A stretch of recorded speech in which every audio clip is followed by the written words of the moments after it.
بسم الله وبه نستعين والصلاة والسلام على سيدنا محمد وعلى آله ومن تبعهم بإحسان إلى يوم الدين وبعد السلام عليكم ورحمة الله تعالى وبركاته بلمو أمبي أوفوكا ولنمندو أو منصولين بي أنا شرف لا جبراني سانفي جمانين كوكا أمباني الله سبحانه وتعالى في ألكا كسيناكا هنا أناكا بركة جديلين ألكا أوكينين أو بلا جلينكا إنا فو أو با كلاما چوغيا منا دومبا كالو نالي جورا جمانين كونانا مولودو ألين ينميالي بكي فان بلا جلين في جمانين كونانا بلا جلين تانا كچوغيا دوغوكو كونو كالو كونو فوغتاسي واتي جاما وحكمو كونانا كالانسو من بي سغنكو كاو فينو ني أبي فاما كو خديجة الكبرى أنغا چيبا نوي ألكراي صلى الله عليه وآله وسلم وفرمسو من بي ني أتغو كو خديجة الكبرى كالانسو أتغو دارا ولا أنيما كالفالين بي مامين با وي مدام برتي حاجة ما توري سغنكو كاو فينو كابن ديسمبر كالو تليفولو مسام بافلا أني تنشيكي ويوكا مولودو باروكي إنا فول لدلا وباكي چوغيا منونا باراكم فولو دامننا ني القرآن كالوني أني دوودوني جامانا يه أني مولدو كلا بلا جيليني ولا سابسيكي أني كليا وبسيكا سباتي چوغيا منونا أكنين كوننا خديجة الكبرى أكرمغو أني كرمغو ويرو وبرا فان بلا جيلين فيكنا فروكا مبارينا sabula baray bi jamana magobala akene konnana shirifla jabarani toyala anye min soroka lasi awma anga jeka nyima dawfe بحرف من القرآن حلاوة وبكل كلمة كرامة وبكل آية سعادة وبكل سورة سلامة وبكل جزء جزاء وبكل حزب حسنة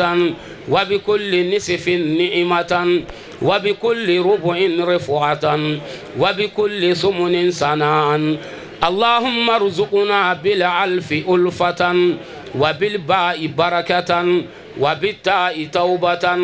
وبالثاء صوابا وبالجيم جمالا وبالحاء حكمة وبالخاء خلانا وبالدال دنوا وبالزال زكاء وبالراء رحمة وبالزاي زلفة وبالسين سناء وبالشين شفاعا وبالصاد صدقا وبالضاد دياعا وبالطاء طهارة وبالزاء ظفرا وبالعين علما وبالغين غناء وبالفاء فلاحا وبالقاف قربة وبالكاف كفاية وباللام لطفا وبالميم موعظة وبالنون نورا وبالواو وصلة وبالهاء هداية وباللام الألف لقاء وبالياء يسرا وبالياء يسرا وبالياء يسرا وصلى الله على سيدنا محمد وآله الطاهرين أجمعين اللهم بلغ ثواب ما قرأناه ونور ما تلوناه بعد القبول منا بالفضل والإحسان هدية واصلة إلى روح سيدنا محمد عليه السلام وإلى أرواح أصحابه رضي الله عنهم أجمعين وإلى أرواح جميع الأنبياء والأولياء والمرسلين وإلى أرواح آبائنا وأمهاتنا وإخواننا وأصدقائنا وأساتذتنا وأستاذنا وأستاذ أستاذنا ومشايخنا خاصة وإلى أرواح جميع المؤمنين والمؤمنات والمسلمين والمسلمات الأحياء منهم والأموات أجمعين عامة وإلى جميع أصحاب الخيرات من المؤمنين والمؤمنات اللهم انصرنا وانصر من نصر الدين اللهم انصرنا وانصر من نصر الدين اللهم انصرنا وانصر من نصر الدين اللهم ولا تخذلنا وخذل من خذل المسلمين اللهم ولا تخذلنا وخذل من خذل المسلمين اللهم ولا تخذلنا وخذل من خذل المسلمين آمين يا رب العالمين برحمتك يا أرحم الراحمين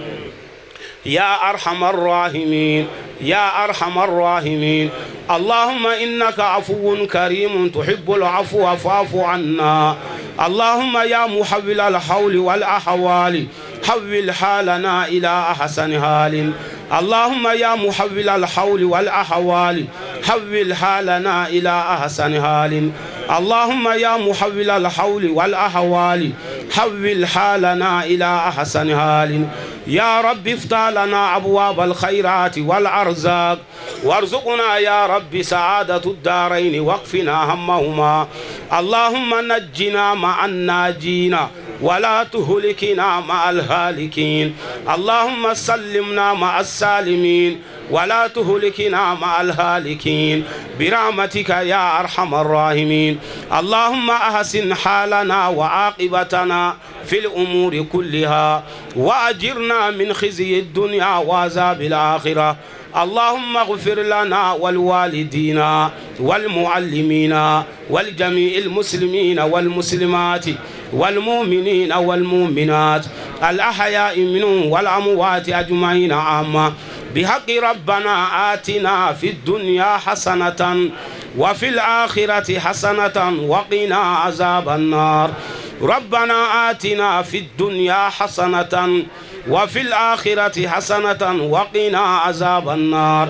ربنا آتنا في الدنيا حسنة وفي الآخرة حسنة وقنا عذاب النار بحق الذين يذكرون الله قياما وقعودا وعلى جنوبهم ويتفكرون في خلق السماوات والأرض. ربنا ما خلقت هذا باطلا سبحانك فقنا عذاب النار. ربنا إنك من تدخل النار فقد خزيته وما للظالمين من أنصار. ربنا إننا سمعنا مناديا ينادي للإيمان أن آمنوا بربكم فآمنا. ربنا فاغفر لنا ذنوبنا وكفر عنا سيئاتنا وتوفنا مع الأبرار. ربنا وآتنا ما وعدتنا على رسلك ولا تخزنا يوم القيامة إنك لا تخلف الميعاد. ولا تخزنا يوم القيامة إنك لا تخلف الميعاد. ولا تخزنا يوم القيامة إنك لا تخلف الميعاد. اللهم صل وسلم على سيدنا ومولانا محمد وعلى آل سيدنا محمد صلاة تجيب لنا بها دعواتنا. اللهم صل وسلم على سيدنا ومولانا محمد وعلى آل سيدنا محمد صلاة جامعة لمعاني الإحسان والإنعام. اللهم صل وسلم على سيدنا ومولانا محمد وعلى آل سيدنا محمد صلاة دائمة بدوام ذي الجلال والإكرام. سبحان ربك رب العزة عما يصفون وسلام على المرسلين والحمد لله. ka uta halala du konnala ala anya nyini fe ma be ni kenen ka ikanana mashifatu kam mashito luga so konnala ala ka bela jelenga halala dudi ama ala ka bela jelenga halala dudi ama ala ka bela jelenga halala dudi ama ala ma be ni kenen ka ikado oluk nganga kana ni kenen ka nga ala fem yo olu bali ikado oye banade e ala taala bo uyorodo e ala taala bo yorodo do bo o senga banabo ula ala ko kenaya do daleme dotoroso kono ala iko kenaya do dalemo ka so kono ala iko kenaya yarabu senga ota do ko banabulanga e ala taala de ba bela jelendo ala anya nyini e ala taala fe ka bela jelen kenaya ala sanwere nyanguma ala iko yira ankelengelena bela jelena ala ama nyini fe e ala mi ambaw mina ona ala e mi anfaw mina ona ala e mi anteru mina ona ala ma nyini fe ka ya fo kelengelena bela jelema mauma ka shudale me du ko jukoro ala aya nya jo e ala la ala ka ya fa kelengelena bela jelema munu nga kala ne me du ko koro munu fa be du ko koro munu babe du ko koro munu nga karamo be du ko koro ala ya nyini fe ka ya fa kelengena bela jalema ala ama nyini fe oni eni nyongonche fe mumbe no jugumai ala ma nyini fe ka bela jalen joshika boy ala ma nyini fe ka bela jalen joshika boy ala ikanana ummalo anfana malolen kan nataka usray ala ikanana ummalo anfana malolen kan nataka usray ala aya nyini e allah subhanahu wa ta'ala fe jannatul firdausi ala ikadi anu kelengena bela jalema ala jannatul firdausi ala ikadi anu kelengena bela jalema kunaja bada bada be e allah ta'ala de bolo ala ya nyini fe ka kunaja ikadi amma kunaja bada be e ala de bolo ala ya nyini fe ka kunaja ikadi amma ala e kunaja di amma ko ambe fe kan kuntuna akonnala ode anga nyini fe e allah ta'ala bolo wa ala e dese konate ala e dese konate ala amba nyini fe ka di ambela jalema ala aya nyini fe domuna mobena tan ka nyashini awi anga kaburu don konnala o don ala amba nyine fe ka hinana o doina ala bolo were be na nga finu faraka bona domuna ala o don o kasra an e Allah subhanahu wa ta'ala kadi ala bolo were be na an ko domuna kasra an dalembe tabali sanfa me ka yelema o don ala aya nyine fe o don o kasra an bolo be e Allah subhanahu wa ta'ala bolo ala fini were be na sir awna domuna no maka an yere jenye fini no kasange o don ala amba nyine fe o doina iko o ke anga aljana fini awna ala domuna o bena tanne awye ka nyeshina ye anga daru barzaku konnala anga so barzaku nala no e kaburu koroy ala maji ne fega kaburu fera odoina ala maji ne fega kaburu fera odoina kaburu ye kongo soyi ala anyanyi ne fe ka kongo bona kaburu konnala kaburu ye dibi soyi ala anyanyi ne fe ka dibi bona kaburu konnala kaburu ika donga fo hami sodo ala anyanyi ne fe ka hami wuli ka banka joro sodo ala anyanyi ne fe ka joro ka wuli ka bo anka kaburu degun sodo ala anyanyi ne fe ka degun ka wuli ka bo anka hami sodo ala ka hami ka wuli ka bo anka nyina fin sodo ala anyanyi ne fe ka wuli ka bo anka an islam bela jele mamu ni kenen soro mamma ni kenen soro ala ikam bela jele nga kaburu fer awye ala ikam bela jele nga kaburu fer awye ala meleko bina nyingali munka awna ala ma ni fe kan nen sabati o nyingali nununa munun kona awye ala iko nen sabati ala dom na manga kaburu chika boka katanjo ala taala nyakoro o doy angoge kuna woloi ala anyo nyini e ala taala fe o doy angoge kuna woloi ala nyo nyini e ala taala fe maoma beni kenen kan nga kaburu chi anga wulini no sajay anga nyawon tigemne katanjo ala subhanahu wa taala nyakoro ala anyo de nyini fe ala iko no ya mbela jele ala anyo de nyini fe ala iko no ya ambela jele mobe jorola alkama jodona ala amba nyini fe ikanta no ya anwe mobe hamina alkama jodona ala amba nyini fe ikanta no ya anwe mamun mesigi ala kira kira fe sallallahu alayhi wa sallam alkama jodona lartu suma koro ala ikan fara o jamakuluka jamakulu wolum lamin ko fara ala amba nyini fe kan fara o jamakuluka ala ikan fara o jamakuluka alkama tle ala nya nyini fe kanna anya daka alkama jingin janga ala anya nyini fe kanna anya daka alkama duskun konkon ala nya nyini fe kanana anya daka alkama degun ala nya nyini fe kanana anya daka alkama toro ala anya nyini fe kanana anya daka alkama sege ala nya nyini fe kanana anya daka siratuna gele ala nya nyini fe kanana gele amma siratuna gele ala nya nyini fe anga tigi ala kira no fe sallallahu alayhi wa sallam ala anyo de nyini fe kan no e Allah subhanahu wa ta'ala bolo ala ikanga mizani nyuma ala iko giriya ala nga mizani nyuma ala iko giriya anga mizani nyuma ala iko giriya ala anga mizani juguma ala iko ofegeya ala ikana na fese fese yere yani kata banga fendoka ala ikana na fese fese yani kata banga fendoka ikam minani oye ala kana na anshi fese fese ya ala kana na anshi baw fese fese ya ala kana na anshi faw fese fese ya ala kana na anshi karamo fese fese ya mao mabe no nyadara anka ala anya nyini fe kana anshi fese fese mao mabe no hadara ni kenenka ala ikana fese fese fese ala mao ma nyadara ni kenenka ala ma nyini fe kam bela jele la ka fu jannatul firdaus kono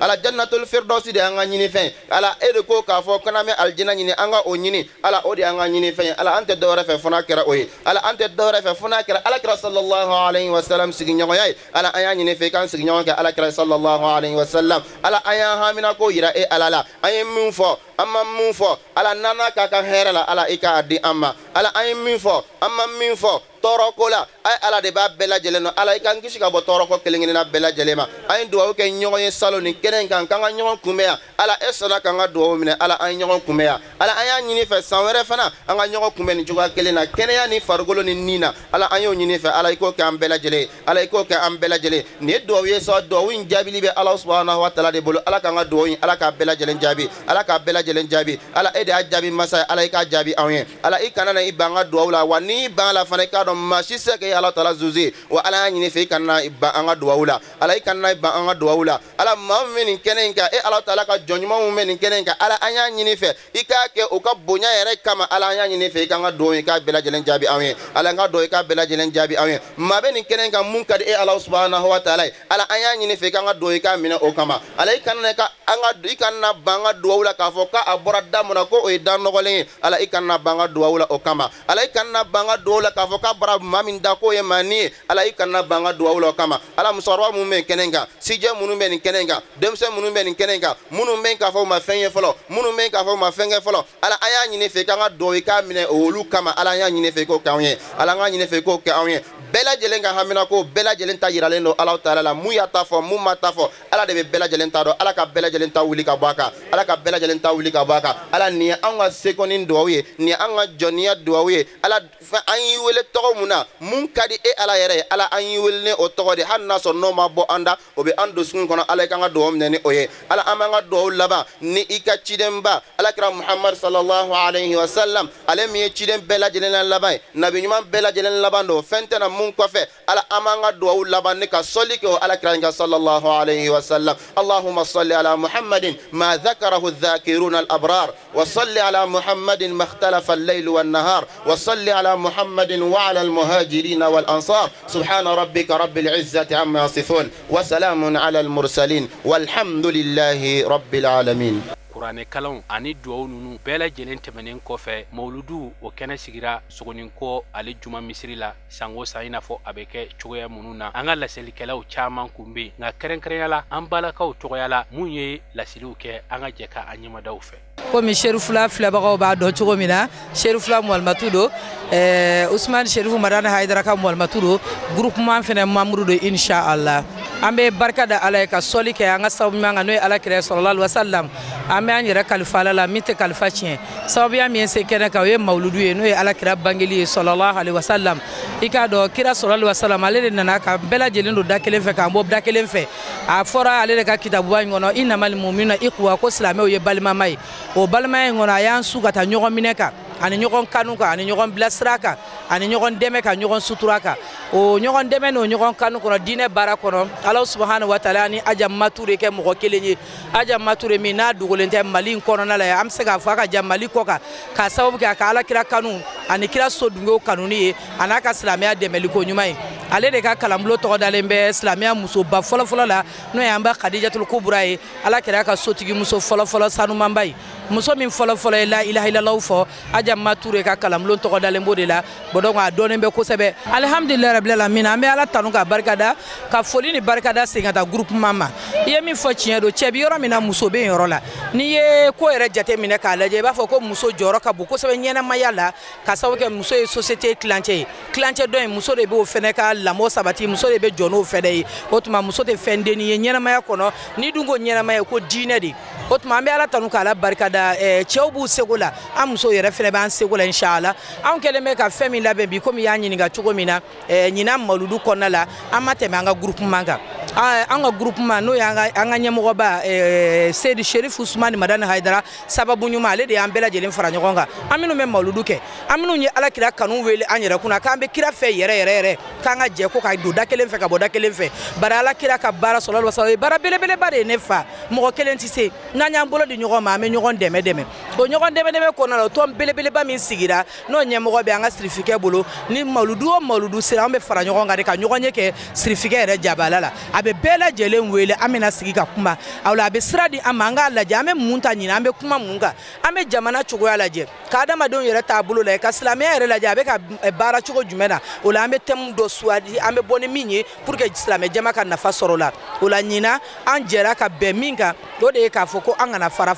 n'an fara la an kasa bɛ goya an fiɲɛ bɛ taa an barika bɛ ban filɛbaga bɛ foro la ni forotigi tɛ diinɛ in a bɛlɛnbɛlɛnnen bɛ yɔrɔ caman tiɲɛ don ala tɛ diinɛ in labila nka diinɛ in dɛmɛli o sigilen bɛ anw yɛrɛ fɛnɛ de la wa ala yɛrɛ ko n'an ye ale dɛmɛ ale bɛ an dɛmɛ o la k'an kana fara an bɛnna o ka ɲina groupement na an ka ɲɛmɔgɔ tɔgɔ la thème filanan min ni an musow b'o ka alibi k'o ta cɛw nɔfɛ o de ye k'a fɔ ko an ka alakira kɛ dungare parce que ala subhanahu wa taala yɛrɛ de y'o fɔ an ye a ka kuranɛba kɔnɔ masa min se kɔrɔtalen don a ko lakad kana lakum fi rasulillah uswatul hasana liman kana yarju llaha wa yawmal akhir maa min b'a dɔn ala ye kelen ye i b'a dɔn i bɛna sa don dɔ la ka segin ala ma o tuma na ala subhanahu wa taala ko k'an ka muhamad ta sallallahu alaihi wasallam a y'ale min ci an ma naziran wa bashira ko an k'ale kɛ ladegeli fɛn ye an ka thème filanan groupement ye min di an ma ɲina o de ye nin ye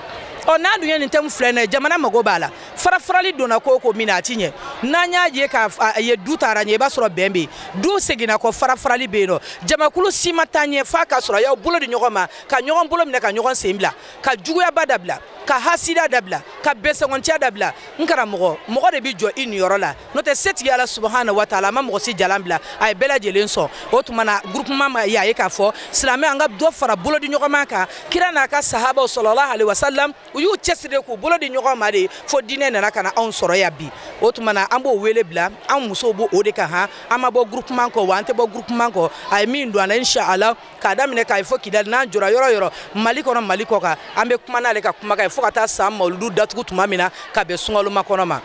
thème filanan ye min ye n'o ye ka fɔ an ka Alakira ta k'a kɛ dungare sallallahu alaihi wasallam ko an ka Alakira ladege a taama cogo tɛ o a kuma cogo tɛ o olu taara ka anw dan ka ban mais Alakira bɛ ladege ni mun ye a jogo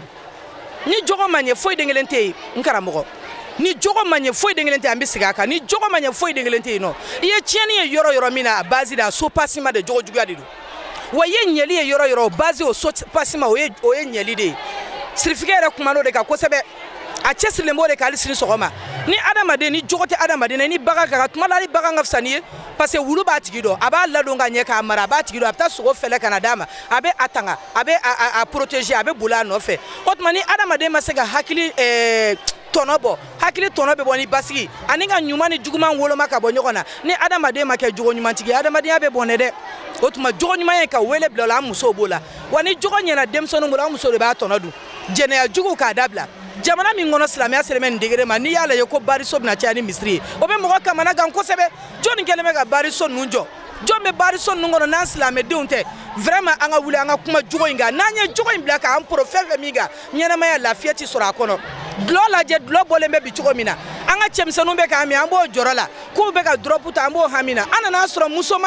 musomaninw sini denbatigiw sini du jɔbagaw minnu kan ka kɛ furumuso ye ka den sɔrɔ ka den ladabu ka cɛ ladon olu donna dulɔ min na an b'an ko min ka taa an jaabi ko silamɛ ka ca vraiment n'an ma wuli ka jogo in kuma fɔ n'an ma wuli k'an jɔ ni jogo in ye an yɛrɛ k'an jogo ɲɛ k'an denw ladabu ka jogo ɲumanya fɔ fo adamadenw k'a dɔn diinɛ yɛrɛ tɛ yen ni jogo tɛ yen a tɛ ɲɛnabɔ dɛ n karamɔgɔ o n'a jogo juguya caman caman ni min ye jalani sɔrɔ ni min taara ka bila yɔrɔ min na o b'o nafolo dun ka mɔgɔw bila kasi ni maɲumako la an k'a lajɛ justice la a lajɛ tilennenbaliya min bɛ yen jogo de don est ce que n'i y'i danbe dɔn ka miiri ka ala dɔn i b'a di i bɛ sa i bɛ ɲininka i bɛ maa tɔɲɔ wa o la jogo juguya n'an y'a ta a bɛ domaine bɛɛ de kɔnɔ k'an k'an cɛsiri jogo in kan silamɛ masiri siga t'a la jogo don sanu tɛ wari tɛ jama tɛ jogo don wa silamɛ bɛ ye n'a jogo de ye silamɛya kɔnɔna la o tuma na an ka thème filanan ye o de ye an b'a a kan kosɛbɛ n balimamusow b'u seko la an yɛrɛ b'an seko la an bɛ ala deli an b'a fɔ ni dusukun min ye ala ka dusukun sanuya anw yɛrɛ bolo ala ka anw yɛrɛ ɲɛ ala kana an kɛ fɔbaga jugu ye bari fɔbaga jugu de ye maa min y'a fɔ n'a m'a waleya ala k'anw yɛrɛ kisi o ma minnu bɛ k'a lamɛn ala ka n'u kɛ lamɛnbaga jugu ye a lamɛnlen kɔfɛ ala kira kanu a jogo ɲuman k'o baara ala k'o nɔgɔya an n'u ye jamana in ala k'a kolo suma ayiwa alhamdulilayi kuma kuncɛ kuma na an bɛ foli di Mali silamɛ bɛɛ ma Mali silamɛ bɛɛ maa ma ko la ilaha illallah muhammadu rasulullah sallallahu alaihi wasallam anw de bɛ fa la anw de bɛ ba la min y'a faamu ka mawuludu kɛ ta o i ye mawuludu kɛ min m'a faamu ka mawuludu kɛ ta o i ka misiri tɛ wele n'a ma fɔ ashadu anna muhammadu rasulullah n'i ma sɔli kira kan o bɛɛ ye mawuludu dɔ ye k'a fɔ silamɛw ye an k'an bolo di ɲɔgɔn ma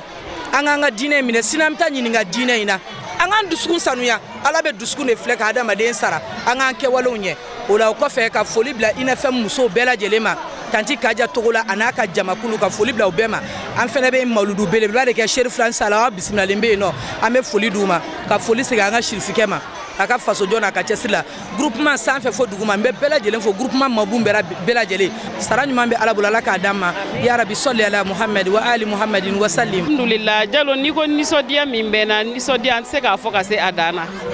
nisɔndiya in fɛnɛ dan t'a la fɛnɛ yɛrɛ sabu i hakili jigi o jigi Mustafa la i bɛ nisɔndiya de i hakili jigi o jigi ale la i bɛ nisɔndiya de donc danti nisɔndiya in na nisɔndiya in kɔni fo n'i yɛrɛ bɔra diɲɛ kɔnɔ don min mawuludu nisɔndiya bi kɛ alhamdulillah n bɛ min da kuma kan o kɔfɛ an ka seyidaba tɛmɛnen kɔfɛ an bɛ dugawu kɛ mawuludu kɛnɛ fɛn o fɛn min bɛna sigi ala k'a bɛɛ lajɛlen kɛ alakira ka kɛnɛ ye kɛnɛ ninnu bɛɛ tɔgɔ dara alakira de la sabu mawuludu kɛnɛ alakira ka kɛnɛ de don ya rabi a ka sigi i n'a fɔ alakira b'a fɛ cogoya min na alakira b'a fɛ a ka kɛnɛw ka kɛ cogo min ya rabi alahu taala k'a kɛ ten o kɔfɛ an bɛ dugawu kɛ ya rabi ala k'a k'an ye dalilu ye ala kana kɛ an ka dalilu ye an bɛ min fɔ silamɛ bɛɛ lajɛlen ye o de ye wahada wahada islamiya wahada wahada islamiya la sufiya wala sunniya la shi'iya wala ahmadiya wahada wahada islamiya an b'o de message lancer k'o de fɔ silamɛ bɛɛ lajɛlen ye kuma in kɔrɔ ye de silamɛya kelenya sunako tɛ sufiko tɛ Shia ko tɛ Tijaniya ko tɛ Kadiriya ko tɛ ni si tɛ min do dɔrɔn la ilaha illallah Muhammadu Rasulullah o de do an bɛɛ lajɛlen bɛ ɲɔgɔn sɔrɔ o juruba kelen de la i n'a fɔ Ala yɛrɛ b'a fɔ an ye cogo min na wa atasimu bihablillahi jami'an wala tafarraku a ye ɲɔgɔn minɛ ni Ala ka juruba kelen na a kana fara fara o juruba kelen ye la ilaha illallah Muhammadu Rasulullah ya rabbi Ala k'a to o kumakan ɲi an ka valeur d'a ma o kumakan ɲi an ka jɔyɔrɔ d'a ma o kumakan ɲi an ka bonya d'a ma o kumakan ɲi an ka hakɛ d'a ma Allah Ta'ala k'o nɔgɔya maliyɛn bɛɛ ye karamɔgɔ fara kalanden kan Ala k'a nɔgɔya maliyɛn bɛɛ lajɛlen ye Ala k'o nɔgɔya silamɛ bɛɛ lajɛlen ye awɔ o kuma de tun bɛ n fɛ ka fɔ Kadijatul Kubra fo ma an b'a fo a n'a ka jama ni muso in de tɔgɔ ye ko sɛgɛbali ɲinabali waati bɛɛ lajɛlen ma tɔn in tɔgɔ dara ko Kadijatul Kubra n y'a sɔrɔ n karamɔgɔ la Dabita o a ko waati bɛɛ n'a Kadijatul Kubra don nin waati in sisan a Kadijatul Kubra ye Ajama ye a bɛ min kɛ Ala ka diinɛ dɛmɛni na Allah Ta'ala de bɛ a dɔn ya rabbi Allah Ta'ala k'a sara hɛrɛ la commune 6 silamɛ tɔn musoman a min tɛ nin kɛnɛ in ka bi a ka dɔgɔ u bɛ fara ɲɔgɔn kan san o san k'u ka kɛnɛ sigi ni misiriba in kɔnɔ ni Kadijatul Kubra o ka yamaruya kan n'a ka dɛmɛ ye an ka présidentiba fɛnɛ a bɛ kɛnɛ kan mama o ye commune 6 INAFEM présidente ye ale fɛnɛ bɛ kɛnɛ kan an bɛ foli bila a bɛɛ ma ka foli bila INAFEM fɛnɛ ma olu de tɔgɔ fɛnɛ ye ko sɛgɛnbali ɲinabaliw musow wulila kuma o kuma u wulila yɛrɛ ka sɔrɔ musow ma wuli musow ka hɛrɛ bi min na a n'u ka lafiya bi min na diɲɛ alikiyama INAFEM munankan ye o de ye an bɛ dugawu k'u ye ya rabbi Ala k'a ɲɛ mɛn u la ya rabbi Kadijatul Kubra Allah Ta'ala k'a sabati halisa kalanbulon in Ala k'a sabati halisa a karamɔgɔ n'a kalandenw Allah Ta'ala k'u bɛɛ lajɛlen sabati Ala ka an yɛrɛ mɛn baara in na an k'a bila kɔrɔ ye an kana bila banajugu ye Sherifula fɛnɛ an bɛ tele Sherifula mɔgɔ bɛɛ lajɛlen fo kɛrɛnkɛrɛnnenya na an ka Sheikuba a Seyidi Sherif Usman Madan Haidara an b'a fo nin waati in na k'a ni ce a yɛrɛ ye sabu n'i ko sirifi ma k'i ni ce diinɛ baara la i m'a fo i b'a fɔ de k'a ni ce a yɛrɛ ye sabu ale bɛ yɛrɛ ye baara de la donc an b'a fɔ k'a ni ce a yɛrɛ ye ka ansaruw fɛnɛ fo k'u ni ce u yɛrɛ ye Ala ko ten o imalu fasayarallahu amalakum wa rasuluhu wal mu'min a ko a ye baara kɛ Ala bɛna a ka baara ye mu'miniw bɛna a ye Alakira b'a ye mu'miniw fɛnɛ bɛna a ye donc an ka baara kɛ dɔrɔn an ka ko tɔ tɛ Ala bolo k'aw yɛrɛ fo k'aw barikada wassalamu alaikum wa rahmatullah wa barakatuh alhamdulillahi rabbil alamin wa salatu wa salamu ala sayyidina muhammadin al-mabus rahmatan lil alamin wa ala alihi wa ashabihi wa sallim tasliman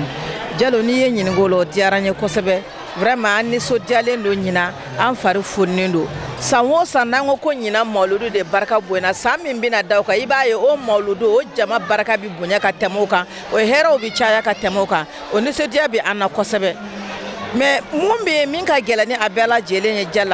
jalo mawludu in an ko an b'a kɛ Alakira kanu de kama sallallahu alaihi wa alihi wa sallama wa Alakira jogobaw olu de bɛ fɔ mawludu kɛnɛbaw bɛɛ lajɛlen kan mawludu kɛnɛ ɲɛnama o ɲɛnama i b'a sɔrɔ rasul alaihi salam ale jogo ɲumanw de bɛ fɔ cɛ min ni Ala yɛrɛ min datugu a jogo kan n'a k'a ma wa innaka la ala khuluqin azim ko jogo ɲumanya dafalen do i la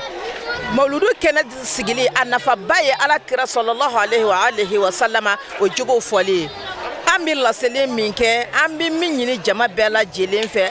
hina ko jogo minnu bɛ fɔ Alakira la sallallahu alaihi wa alihi wa sallama a dɔ ye mun ye an yɛrɛ ko Alakira ma sallallahu alaihi wa alihi wa sallama wa ma arsalnaka illa rahmatan lil alamin an bɛ ci foyi kama fo n'a kɛra hinɛ ye danfɛn bɛɛ lajɛlen wa an bɛ jɛnna n'a ye k'a fɔ Alakira alaihi salam a ka nin hinɛ ye danfɛn bɛɛ lajɛlen ye dɔ sɔrɔ a la an bɛ ɲininkali kɛ nin hinɛ ye anw yɛrɛ ka furu in kɔnɔ est ce que hinɛ in bɛ yen wa anw ka balimaya kɔnɔ hinɛ in bɛ yen wa anw ka sigida la nin hinɛ in bɛ ka paratike wa baarakɛyɔrɔw la nin hinɛ in b'a la ka paratike wa wa hali anw bololafɛnw Alakira ka saya dilan sanfɛ a ye wasiya min da ko wa ma malakata aymanukum fɛn minnu bɛ aw bolo kɔnɔfɛnw baarakɛlaw b'o la dabaw bɛ o la est ce que olu bɛ ka Ala kɔni hinɛna o la mais est ce que o bɛ ka hinɛ sɔrɔ anw bolo wa i bɛ daba cɛman sirilen ye dɔ de bolo musoman t'a kɛrɛfɛ est ce que i hinɛna o daba in na wa daba bɛ mara dɔ bolo a tɛ k'a ladumuni i hinɛna na wa baarakɛlaw bɛ an bolo an tɛ k'u ka hakɛ kɛ hinɛ est ce que olu y'a sɔrɔ anw bolo wa ala ye ala kira ci ni hinɛ de wa ka kan an bɛɛ lajɛlen ka o hinɛ in cɛri an ni ɲɔgɔn cɛ ala kira sallallahu alaihi wa sallama a kumana sinji kan mais an ka sinjiw bi cogo bi di Jalo ni mawludu sigi ba in bɛɛ la an ka sinjiw bi cogo di an ka balimayaw bi cogo di an ka badenyaw bi cogo di kira kumana furu kan furu bi cogo di an bolo an ka jija n'an bi mawludu kɛnɛ sigi ala kira jogo bi fɔ sallallahu alaihi wa sallama k'a ka hinɛ ye danfɛn bɛɛ lajɛlen bɔ a hinɛna bɛɛ lajɛlen na hali bagan ala kira ko irham walaw zabihata usfurin ko n'an bi kɔnɔdennin fitinin kantigɛ k'an ka hinɛ a la o ye hinɛ dan ye dɛ an tɛ se ka an da don olu bɛɛ lajɛlen to o dalilu caman bɛ yen ala kira ka hinɛ min sera danfɛnw ma yirisun ala kira ko n'a dennen don k'an ka n'a tigɛ nin ye hinɛ dan de mais munna an yɛrɛ an bɛ nin mawluduba sigi na munna anw yɛrɛ dama anw tɛ hinɛ ɲɔgɔn na kira sallallahu alaihi wa sallam a cira ni jogo ɲuman de a ko bu isuli utamima makarimal akhlaqi n cira walasa n kana ka jogo ɲumanw de dafa jogo bɛ min bi anw ka du kɔnɔ jogo bɛ min bi anw ka sigidaw la jogo bɛ min dugu kɔnɔ jogo bɛ min jamana kɔnɔna na o tuma an k'an jija mawludu kɔni vraiment alhamdulillahi rabbil alamin ɲinan tɛ yɛrɛ i b'a fɔ ko ayi a tɛ se ka tɛmɛ nin kan n'i taara yɔrɔ o yɔrɔ kɛnɛ kan i b'a fɔ nin de nin mawludu kɛnɛ nin de ye a dan ye mais an ka n'a to a ka kɛ dɔrɔn karisa ka mawludu diyara karamɔgɔw caman taara o kumana ni karamɔgɔ ko ka di u ye ala kira jogo min fɔ u ye hinɛ min fɔ a la fɔlɔ i jija ka kɛ hinɛbatɔ ye a rasul alayhi salam a tun bɛ yafa ala ko ale de ma raufun rahimun ala kira tun bɛ hinɛ a bɛ makari o bɛɛ kɔfɛ n'i ko kɛ ala kira la ale tun bɛ yafi ma an k'an jija nin yafa kelen o ka sɔrɔ an ka furu kɔnɔna na nin yafa in ka sɔrɔ an ka balimaya kɔnɔna na nin yafa in ka sɔrɔ sigi kɔnɔna na nin yafa in ka sɔrɔ baarakɛɲɔgɔnya kɔnɔna na mawludu nafa ye min ye dɔrɔn an ka ala kira jogo bɔtɔ sallallahu alaihi wa sallam kira tun tilenlen don an ka tile an ka baarakɛdaw la an ka tile musow ni ɲɔgɔn cɛ an ka tile denw ni ɲɔgɔn cɛ ɲɛmɔgɔ o ɲɛmɔgɔ ni ala ye place minɛ bɛɛ y'i yɛrɛ damana ɲɛmɔgɔ de maa si kana jɔ i yɛrɛ la n'i b'i ka du kɔnɔ e de y'i ka du ɲɛmɔgɔ ye tile musow ni ɲɔgɔn cɛ tile denw ni ɲɔgɔn cɛ n'i b'i ka baarakɛyɔrɔ la i ɲɛmɔgɔ de tile ka baarakɛlaw ni ɲɔgɔn cɛ karamɔgɔ min b'i kilasi kɔnɔ i ɲɛmɔgɔ de tile kalandenw ni ɲɔgɔn cɛ directeur min b'a ka bureau la i ɲɛmɔgɔ de tile i ka baarakɛɲɔgɔnw ni ɲɔgɔn cɛ o tuma an ka ala kira jogo ba an ka se k'olu ta ka baara kɛ n'o ye n'o kɛra n'an sera ka bɔ ni ninnu ye mawludu kɛnɛ kan o tuma farifoni min bɛ an na nisɔndiya min bɛ an na dɔ bɛ fara a kan ka d'a kan an b'a ye k'a fɔ karamɔgɔw ka baara a nɔ bi ka bɔ u bɛ ka mawludu su kɛ ja nafa bɛ mawludu la ka d'a kan u ye jogo ɲumanya sɔrɔ a la u ye sabati sɔrɔ a la u ye tilelenya sɔrɔ a la u ye hinɛ sɔrɔ a kɔnɔ i b'a sɔrɔ dɔ tun tɛ hinɛ a ni ka gɛlɛn mais n'ala kira ka hinɛ o fɔra a ye ale bɛna kɛ mɔgɔ ye mɔgɔ min bɛ hinɛ o ala kira jogo kama o tuma ala k'an kɛ jogo ɲumanw ye ala k'an kɛ jogo ɲuman ye ni jogo ma ɲɛ Jalo foyi ma ɲɛ ni jogo ma ɲɛ su ma ɲɛ ni jogo ma ɲɛ seli ma ɲɛ ni jogo ma ɲɛ hiji ma ɲɛ ni jogo ma ɲɛ jaka ma ɲɛ ni jogo ma ɲɛ baara ɲuman foyi tɛ ɲɛ f'an ka jogo in de ɲɛ fɔlɔ ni jogo ɲɛna dɔrɔn o tuma n'an y'a fɛn o fɛn kɛ a bɛ ɲɛ e jogo ma ɲɛ n'i ye nin fɛn kɛ a bɛɛ lajɛlen ye fu ye ka d'a kan i ka jogo juguya hakɛ bɛ se minnu ma rasulu ko minnu ye mufilisu ye i bɛ taa sɔrɔ olu cɛla ala kiyama jɔ don i ka sun i ka jaka i ka hiji a bɛɛ bɛ minɛ k'a di o ma o seli ye mun nafa e ye o jaka ye mun nafa ye o tuma an k'an jogo dilan ko bɛɛ lajɛlen bɛ jogo in de bolo an bɛ an ka karamɔgɔba fɔ a Seydi Usman Madani Haidara ala k'a nasara hɛrɛ la a bɛ nin kɛlɛ dilan ko jogo ka ɲɛ ni jogo ma ɲɛ foyi tɛ yen nɔ mais a ma faamu de mais an bɛ n'a faamu an bɛ k'a faamu hali sisan an bɛ n'a faamu fana ala ka an ɲɛ da la hali sisan a yɛrɛ ka kuma ala ka tiɲɛ dɛmɛ ala ka jogo dilan ni musoba in jɔda min b'a la diinɛ dɛmɛni na n'o ye a présidente Hajama Ture ala de b'a dɔn an tɛ se k'an da don la e yɛrɛ bɛ o caman seereya an b'a fɔ dɔrɔn ko ala k'a sara doniba min n'a kelen k'a ta ala k'a dɛmɛ a tali la a ti ɲɛ nafolo ko ala k'a nafolo di a ma a si ala k'a d'a ma a kɛnɛ ala k'a d'a ma n'a dɛmɛbagaw bɛɛ lajɛlen alhamdulillahi rabbil alamin wa salatu wa salam ala rasulillah alhamdulillah an bɛ bɔ fɔlɔ ka ala fo ka ala waleɲuman dɔn ala min sɔnna k'an kɛ kira fɔlɔ ni kira laban mantonw ye n'an sigilen b'o ka nisɔndiya bangeli kɛnɛ kan ɲinan mawludu kɛrɛnkɛrɛnnenya la an ka ɲɛmɔgɔw ka laɲini kɔnɔna la an ka sabali b'a kɔnɔ yafa ɲɔgɔnma b'a kɔnɔ ka d'a kan kira dɔnna n'o de ye i tɔɲɔna cogo cogo i n'a fɔ an ka ɲɛmaaba Alhaji Usman Sharif Madani Haidara y'a fɔ cogo min ale yɛrɛ wasara anw ye ladegilifɛn ye Mali kɔnɔ a tɔɲɔna fɛn bɛɛ fɔra a ma mais n'i y'a lajɛ aw mun b'a kɔ a ko aw ma k'aw ka sabali a ye sabali ko n'aw sabalila ala bɛ wasa d'aw ma donc i ka kuma jaabi ye mun ye bi ɲinan mawludu sabali ani yafa n'an yafara ɲɔgɔn ma alijinɛ bɛ sɔrɔ n'an yafara ɲɔgɔn ma ko caman bɛ o bɛ tɛmɛ nka n'a fɔra de ko kɔrɔlen ko an k'a minɛ ka bila an dusukun na o kɔrɔ ye ko an b'ale mɔkɛ ladege donc an bɛ k'ale de ladege a y'an yamaruya ni sabali de ani yafa donc ɲinan thème caman b'o de kan alhamdulilayi rabbil alamin an balimakɛ Muazu na ala kira ka kuma do sa'altani an amrin azim an bi ko caman bato mawludu kono kada ka ko caman be an ti kira dɔn an caman be an ti kira dɔn an t'a ba dɔn an t'a fa dɔn an t'a denw dɔn a bangena dugu jumɛn a fatura dugu jumɛn a ye san joli balo a ye kɛlɛ joli kɛ tuma dɔ la dɔnnibagabaw da bi s'a ma mawludu kɛnɛ de kan wa mawludu kɛnɛ kan i ni dimi bi don a kɛnɛ kan n'i donna ni dimi ye wallahi ko dɔ bɛ yen i labɛnnen b'o kojugu kɛli kama da nana s'a ma ko ni ɲɔgɔn dɔ kɛra kira la kira yafara wallahi i yɛrɛ bi yafa mawludu kɛnɛ b'a to i bɛ ala kira dɔn mawludu kɛnɛ b'a to limaniya bi sabati dusukun na a bi dɔ fara i ka ala dɔn kan kira musow ye baara mun kɛ u ye kuranna kalan mun kɛ u ye cɛsiri min kɛ diinɛ kɔnɔ ni da sera o n'a ɲɔgɔnnaw ma cogo bɛɛ la e na dɔ tɔmɔ o la n'a y'a sɔrɔ i nakun ye faamuyali ye ka taa baara kɛ n'a ye u n'a ɲɔgɔnna caman furukɛ labato kumaw bɛ fɔ mawludu kɔnɔ sinamuso minɛ cogo bɛ fɔ mawludu kɔnɔ kansinamuso minɛ cogo bɛ fɔ mawludu kɔnɔ hali i ka wale juru ta i ka kan ka sara a bɛɛ bɛ mawludu kɔnɔ bana man'i sɔrɔ i ka kan ka limaniya ta cogo min na k'a dilan i ni maa ka kan ka sigi cogo min i ni silamɛ bɛ sigi cogo min i n'a fɔ kira n'o sigira i ni mumini bɛ sigi cogo min i ni kafiri bɛ sigi cogo min a bɛɛ fɔ cogo dɔnnibaw da bɛ s'a bɛɛ ma walayi n'i ma kɛ tulo kunnango ye i b'a ta i bɛ baara kɛ n'a ye kosɔn an bɛ caman tɔmɔ a kɔnɔ o y'i ka kuma jaabi kuma barikama ye nin ye kuma fɛngɛ tiɲɛna n'i y'a lajɛ an balakaw anw de ka ca k'a kɛ wa kuma dɔ la fana n'i y'a ye fana anw ka mankan ka ca kɛyɔrɔ la o ye musoya yɛrɛ taabolo ye nka dɔɔni dɔɔni an ka taa faamuyaliw bɛ kɛ a bɛ dabila n'o tɛ musow kan k'a kɛ yɛrɛ ka tɛmɛ cɛw kan parce que n'i y'a ye bi anw m'a fɔ ko ka droit d'an ma ala kira de ye droit d'anw ma n ko muso tun ye tiɲɛ de yanni k'a to kira kun ka bange anw ɲɛnamaw de su tun bɛ don hali sayidina umaru y'a denmuso ɲɛnama su don après a tubira a donna diinɛ kɔnɔ wa n'ala kira fana tuma na anw bɛɛ tun bɛ kɛ tiɲɛ de ni muso fila tun bɛ tiɲɛ min fɛ n'ala y'a kɛ ni cɛ fatura kɔɲɔmuso bɛ furu muso fɔlɔ denkɛ fɔlɔ ma i bɛ fakunsigi kɛ i bɛ denkunsigi kɛ cɛ min nana ka n'anw b'o la ka tiɲɛ d'anw ma k'anw bɔ tiɲɛ na n'o tɛ anw yɛrɛ tun bɛ kɛ tiɲɛ de k'an tilan mɛ ka na tiɲɛ d'anw ma ka hakɛ d'anw ma ko cɛw ka da 4 ma cɛ tun b'a furu fo 100 fo 190 kɔ nabiyulayi dawuda ye muso 99 furu masa solomana ye muso 100 furu ala kira yɛrɛ ye 11 de furu mɛ a ye ko ale mantɔw ma k'u ka da 4 ma k'u ka muso bonya ni ala kira yɛrɛ ka kuma la ye a ka kutuba laban n'a fatura ntɛnɛn min na a ko cɛw ma a ko n b'aw ma ni fɛn laafolen 2 ye a y'a jantu la muso ani denmisɛnninw donc anw kan ka nisɔndiya ka muso ta kɛ muso kan ka nisɔndiya ka ala kira ka ɲɛnajɛ kɛ k'a bangeni nisɔndiya jira nka min ye ko caman b'a kɔnɔ ne fa ni jama dalajɛna fɛn bɛɛ b'a la bɛɛ n'i nakun don nka ala ye min dɔn wasara nka inshallah an b'an cɛsiri anw min ye laselikɛlaw ye an b'an cɛsiri an bɛ wajuliw k'a kan ka baro kɛ wajulu kɛnɛ kan i bɛ jangata min sɔrɔ i bɛ manamana i bɛ kolankolon mun kɛ ala kira ka kɛnɛ kan i bɛ danga min sɔrɔ inshallah anw yɛrɛ kɛlen bɛ ka tɔnsigiw k'a kama an kɛlen bɛ ka labɛnw kɛ fo an k'o fɔ de k'o bɔ a la alhamdulilayi an bɛ foli kɛ tɔn in tɔgɔ dalen bɛ muso belebele min na Khadijatul Kubra muso min y'a ni n'a ka nafolo bɔ ka ala kira dɛmɛ kalanbolo in tɔgɔ dalen b'o de la donc an bɛ bɔ ka ɲamaw fo ka ɲama bɛɛ lajɛlen fo kɛrɛnkɛrɛn maa Ture n'a ka jama Yoma Dugure n'a ka jama Madame Job n'a ka jama Baya Jagito n'i k'i bɛ dɔ fɔ ka dɔ to kɛrɛnkɛrɛnya kan an b'a fɔ français sigi la Aja Nɛnɛ Jalo an bɛɛ ka ɲama ba bɛ o Mutarawele an bɛ mɔnimatu bɛɛ fo k'aw yɛrɛ fo k'an ka belebele fo an ka sababu ɲuman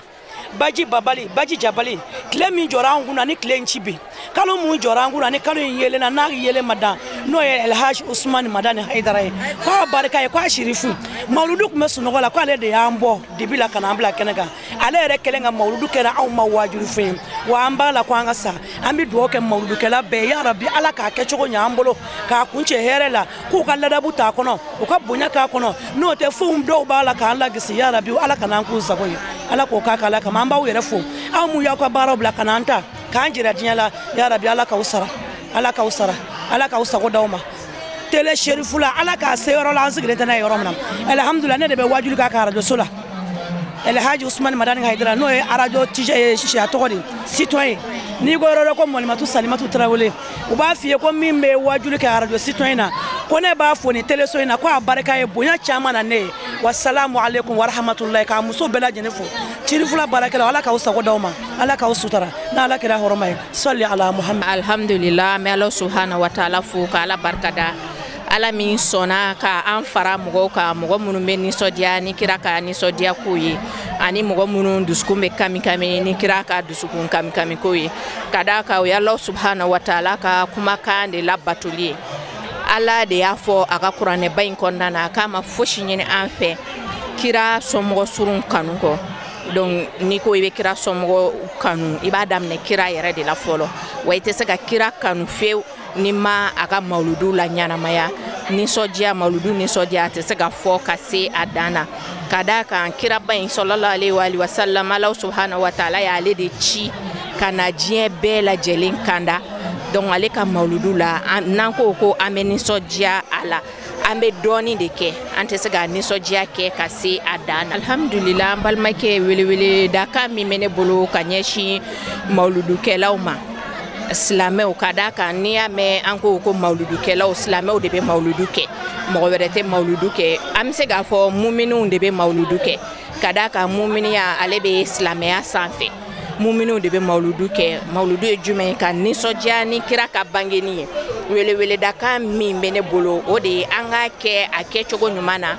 ala ko ka a nisɔndiya kɛ cogoya min na ni kira ko ka a nisɔndiya kɛ cogoya min na an k'a kɛ k'a dan o hukumu kɔnɔna na an b'a dɔn mawludukɛla si fana tɛ a kɛ k'a bɔ o hukumu kɔnɔna na mawludu kɔnɔna na an bɛ nafaba de sɔrɔ a kɔnɔna na a jateminɛ bi yɛrɛ ta an bɛ min kɛnɛ kan n'o ye Kadijatu Kubra mɔgɔw ka mawludu ye n'i y'a jateminɛ ani kalanbulon tɔ minnu farala ɲɔgɔn kan a bɛɛ lajɛlen ye muso kalanbulon de dɔwɛrɛ tɛ kalan na kuranɛ de bɛ kalan kalanbulon ninnu na seli kɛcogoya de bɛ kalan kalanbulon ninnu na olu de farala ɲɔgɔn kan ka mawludu kɛ mawludu mana kɛ a bɛ kɛ sababuya ye mawludu mana ban kalanden wɛrɛw bɛ fara jama kan dɔw bɛ na ko an nana ka na don kalan na an nana an tɔgɔ sɛbɛn kalan na mun kama mawludu la wajuli minnu kɛra u y'a ye a ye u attirer ka diinɛ kanu don u dusukun na donc o de la mawludu nafa an tɛ se ka a fɔ ka se a dan na i n'a fɔ an tɛ se ka kuranɛ kalan yɛrɛ nafa fɔ ka se a dan na cogoya min na ka d'a kan kuranɛ alakira ko sallallahu alaihi wa sallam ko kuranɛ ka fisa ni kumakan bɛɛ lajɛlen ye i n'a fɔ Allah subhanahu wa ta'ala ka fisa ni danfɛn bɛɛ lajɛlen ye cogoya min na donc kuranɛ fɛnɛ ka fisa ni kumakan bɛɛ lajɛlen ye o cogoya in de la an dun bɛ kɛnɛ min kan kuranɛ kalan kɛnɛw de don ka d'a kan kalanbulon minnu don kuranɛ de bɛ kalan kan Allah subhanahu wa ta'ala ka diinɛ a kɛcogo ɲuman olu de bɛ kalan kalanbulon ninnu na alhamdulillah kuma kuncɛ kuma min bɛ ne bolo k'a fɔ o de ye an baw an'an balimamusow ani an mamusow minnu kɛlen bɛ ka kɛnɛ ninnu sigi an b'a ɲini u fɛ cɛsiri min b'u la u ka dɔ fara u ka cɛsiri kan u fari kana faga u kana lagosilikɛlaw lamɛn ka d'a kan kɛnɛ o kɛnɛ sigira ala kama i bɛ nimisa kɛnɛ bɛɛ la fo n'a kɛra o kɛnɛ ɲɔgɔnna ye kira mɔden dɔ bɛ yen nɔ Zeinul Abidin alayhi salam ale ko n'i ye ale kelen bila diɲɛ kɔnɔ ni mɔgɔ si tɛ yen k'a ta kɔrɔn fɛ fo ka taa bila tilebi fɛ n'ale kelen bɛ yen nɔ ni kuranɛ b'ale bolo ale tɛ ɲanafin an y'o de fɔ kɛnɛ ninnu nafa ye kuranɛ de ye ka d'a kan musow de bɛ yen nɔ dɔw bɛ na i b'a sɔrɔ hali u tɛ se fatiya la mais u bɛ na u bɛ kalan kɛ kɛnɛ ninnu kɔnɔna na kalanbulon ninnu kɔnɔna na f'u bɛ se kuranɛ ka kuranɛ lajɛ k'a kalan u yɛrɛ ye donc an ka foli bɛ mawludukɛla bɛɛ lajɛlen ye kɛrɛnkɛrɛnnenya na an bɛ an fa fo an'an ka cɛkɔrɔba n'o ye Seyid Sharif Usman Madan Haidara an b'a fo an b'a ɲini Allah subhanahu wa ta'ala fɛ ala ka sijan ni kɛnɛya ni labanko ɲuman di an ni a ma ala k'a mɛn jama ɲɛfɛ an b'o ɲini ala fɛ minnu yɛrɛ ye mawludu in fɛnɛ organiser an ka foli b'u bɛɛ lajɛlen ye mɔgɔ o mɔgɔ ye dɔrɔmɛ kelen bɔ k'a don a financement na an b'a ɲini Allah subhanahu wa ta'ala fɛ ala k'a kɛ a bɛɛ lajɛlen aljinɛ sara ye alhamdulillahi rabbil alamin summa salatu wassalamu ala rasulillahi sallallahu alaihi wasallam Ustaz Jallo i ka ɲininkali a diyara n ye kojugu ko ni ko nisɔndiyabaatɔ ma k'a ka tasuma faga n'a nuji ma faga daji b'a faga donc an ka dɔn k'a fɔ an ka nin mawluduba in kɛnɛ kan an ye yafa san o san an bɛ nisɔndiya dɔ de fara nisɔndiya ka kuma bɛɛ mawludu in Allah subhanahu wa ta'ala a kanu min banna a dabɔra alakira kanu min kama sallallahu alaihi wasallam san o san i bɛ kabako dɔ de ye mawludu in na ka tɛmɛ kɔrɔlen kan wa jama de bɛ jiri a la san o san ka tɛmɛ kɔrɔlen kan san o san i b'a fɔ ko ɲinan de jara ka tɛmɛ salon ta kan o tuma na ala kɔni b'o kan ye wa i b'a dɔn k'a fɔ mɔgɔw b'a fɔ ko gɛlɛya bɛ ko ɲinan yɛrɛ ko gɛlɛya bɛ kosɛbɛ ko ɲinan mawludu ka tɛmɛ bon i b'a fɔ ko ɲinan mawludu yɛrɛ ko sɔrɔ min kɛra o la k'a kɛ mɔgɔw y'a kɛ n'u seko min ye i b'a fɔ k'o bonyana ka tɛmɛ san bɛɛ lajɛlen ta kan alhamdulilahi rabbil alamin Jalo ko bolodɔngɔn denkelen k'a ti bɛlɛ ta maa ko ten k'a bɛ silamɛ bɛɛ lajɛlen fo maa o maa farala kan nin baara ɲuman in na ni ala kanu baara la i m'a ye kira b'a fɔ an ye sallallahu alaihi wasallam k'a b'an ma ni tiɲɛ ye ko tiɲɛ b'an dajuru sama ka taa don aljinɛ kɔnɔ a b'a fɔ tuguni k'a b'an ma ni nkalon ye ko nkalon fana b'an dajuru sama ka taa se tasuma ma donc i b'a dɔn k'a fɔ ko o ko diɲɛ na n'a bɛ tiɲɛ kan ni adamadenw n'a a jɛra a jɛlen don tiɲɛ kan o tiɲɛ an b'o de kɛnɛ kan nin ye bon maa kɔni ko ale bɛ bɛɛ lajɛlen fo ka bɛɛ waleɲuman na bɛɛ y'a kɛ ni nin ye bɛɛ y'a kɛ ni dusukun ye bɛɛ y'a kɛ ni sen bɛɛ y'a kɛ ni ŋaniya ɲuman ye bɛɛ ni yafarahalen don kɛnɛ kɔnɔ karamɔgɔ yɛrɛ minnu nana karamɔgɔ y'u seko kɛ u ye wajulu ɲumanw kɛ u ye wajulu dumanw kɛ a kɛra ka sokɔnɔna a ka taa bolo a ka sabali a ka muɲu a ka sinjitugu nin bɛɛ lajɛlen de fɔra mɔgɔw ye ka mɔgɔw bilasira donc na an da de na ni mawuludu ti kɛ alakira sallallahu alaihi wasallam an denw dina se k'a dɔn